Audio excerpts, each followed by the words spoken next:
बिस्मिल्लाहिर्रहमानिर्रहीम, अस्सलाम वालेकुम। क्या हाल है? तो हम देखने वालों के अपने घर में खुश रहें, आबाद रहे, आमीन सुम्मा आमीन। आज हम आलू गोश्त बना रहे हैं और यकीन करें इतनी जल्दी आलू गोश्त आप बना ही नहीं सकते।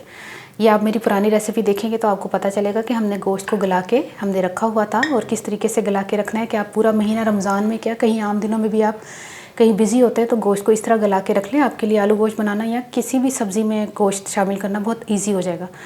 तो आज हम इस आसान तरीके से आलू गोश्त बना रहे हैं जो कि हर कोई झटपट बना सकता है। जो लड़कियां जॉब करती हैं या जो मर्द हर रात जॉब करते हैं और अब खुद पकाते हैं उनके लिए भी बहुत आसान रेसिपी है। आसान मैंने खुद और बनाई है, ठीक है। हम इसको क्या करेंगे कि गोश्त मैंने जितना महफूज किया था उतना लेकर तकरीबन मेरे ख्याल में 1 पाव तो होगा ये, और उसकी यखनी भी हमने आपको बताई थी।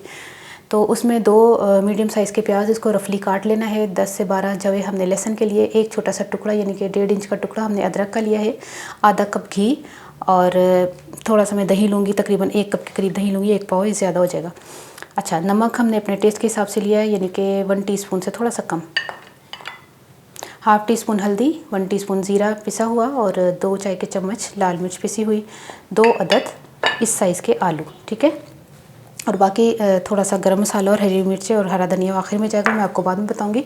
तो सबसे पहले हम क्या करते हैं, इनको ना जो जग में, जैसे जग में जूस बनाते हैं ना, उसमें पीसना है, चॉपर नहीं करना है, बिल्कुल बारीक पीसना है इसको। थोड़ा सा पानी डाल के मैं पीस कर लेकर आती हूँ इसका पेस्ट बना के, ठीक है। बिस्मिल्लाहिर्रहमानिर्रहीम, थोड़ा सा इसमें पानी डाल के ना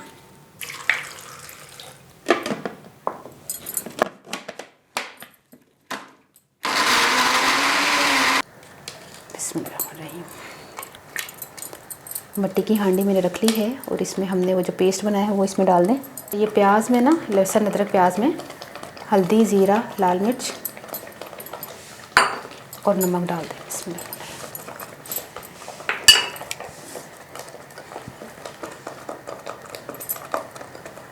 ये उन लोगों के लिए बना रही हूँ, यकीन करें ज़रूरी नहीं है कि बहुत ज़्यादा मसाले ही डलेंगे तो ही आलू गोश्त बनेगा, बहुत झटपट भी बन जाता है। और रमज़ान में ख़ास तौर पे तेज़ मसाले वाली चीज़ें खानी भी नहीं चाहिए, एसिडिटी हो जाती है, फिर ऐसी तबीयत ख़राब हो जाती है। मैदे में प्रॉब्लम ज़्यादातर रमज़ान के महीने में होती है क्योंकि हम तेज़ मिर्च मसाले या चटपटी चीज़ें ज़्यादा खाना शुरू कर देते हैं, तो इन चीज़ों को अवॉइड करें। तो ये रमज़ान के लिए एक रेसिपी बन रही है आलू गोश्त की।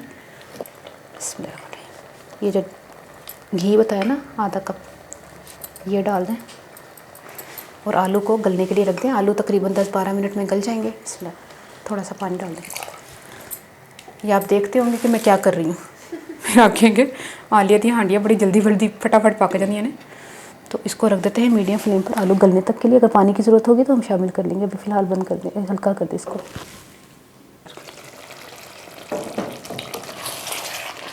ये देखें आलू अभी गलने में थोड़ा टाइम है, तो पानी अगर ड्राई हो रहा है ना, इसमें थोड़ी सी यखनी डाल दें, जो हमने यखनी निकाल के रखी थी ना गोश्त को पकाकर। अब इसको फिर ढक दें। इस टाइम पर हम दही डाल देते हैं, आलू गल चुके हैं और इसको भूनते हैं अच्छी तरह गोश्त डालकर, ठीक है। गोश्त की जो बोटियाँ हैं अच्छी तरह इसको भूनते हैं। ये देखिए अच्छी तरह जब भुन जाए ना गोश्त और आलू अच्छी तरह भुन गए हैं, इसमें कच्चापन बिल्कुल ख़त्म हो गया। इसमें यखनी डाल दें, जो यखनी हमने गोश्त के साथ ही निकाली थी, ठीक है।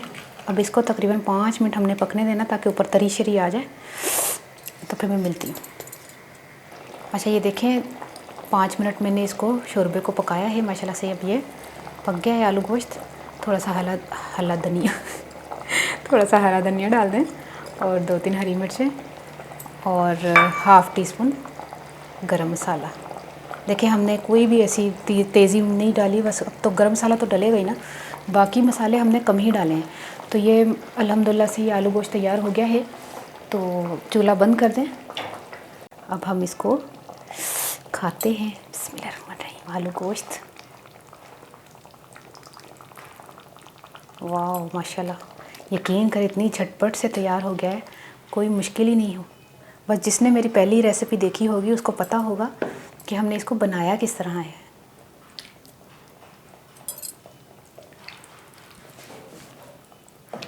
बड़ी ज़बरदस्त। पराठे के साथ तो बहुत ही मज़े का लगता है आलू गोश्त, है ना उस्मा? ਅਸੀਂ तो छड़ना ही नहीं। जिस दिन आलू गोश्त होंगे ना, ਅਸੀਂ कहना सुबह नाश्ते वास्ते बच जाएगा ना कि नहीं बचेगा, मतलब कट के रख लो एक पास साढ़ा नाश्ता, क्योंकि आपको पता है हम सिर्फ नाश्ता ही करते हैं। अब ये है कि मैं हूँ पंजाबी च दसदा कि मैं जो ना लिया सी पता नहीं कितना गोश्त सिर्फ तुहानू तरीका दसिया वे ते ए वे कि वो ना 1 मिनट गोश्त लिया सी। मैं तुहानू इनू ना पकाने का तरीका तो दसिया कि गोश्त, हाँ लिंक, अच्छा इस गोश्त को पकाने का लिंक जो है ना वो डिस्क्रिप्शन बॉक्स में दे दूँगी कि ये हमने गलाया किस तरह था, तो ठीक है वो आपको तरीका मिल जाएगा। उसके बाद का तरीका क्या है कि हमने गोश्त लिया, उसके यखनी भी हमने निकाली हुई थी तो आलू मैं 2 ले रहे बड़े साइज़, उन्होंने वड्डा कटना है, पता चले आलू गोश्त बनया। छोटे छोटे आलू तो फिर की होया तो कीमा आलू होंदा, फिर वड्डे आलू जो गोश्त आलू गोश्त हो ना वड्डा आलू होंदा है, ठीक है। तो उस तो बाद ना फिर मैं उन्होंने सिर्फ कच्चा लसन प्याज अदरक पा के ना मशीन च चला के सिर्फ आलू पाए ने, नमक मिर्च हल्दी ते पा के जीरा पा के पकना धर दिता है। यकीन करो इन्ना बेहतरीन आलू गोश्त सिंपल तरीके नाल बच्चे तो बच्चा भी बना ले, यकीन करो जिन्होंने बिल्कुल समझ नहीं है ना कि हांडी पकदी किस तरह वो भी बना ले। इन्नी आसान मैं रेसिपी दसी कि तुहाडी सोच है। तो रमज़ान के महीने में बना के सरगी में सालन बना सकते हो। जो तुम महफूज उस तरह करोगे जिस मैं दसिया तो फिर लाजमी गल है, एनी टाइम तुम जी मर्जी रेसिपी बना सकते हो। ट्राई करके मैं दसना तुहानू रेसिपी कैसी लगी, अपनी दुआ से याद रख लेना। ओके अल्लाह हाफिज़। उजमा पराठा होनी बना ला, इधर देख हांडी कैसी लग रही? हाँ कैसा लग रही? काफ़ी देर तक चूल्हा बंद था भी गड़का हाँ वही ना।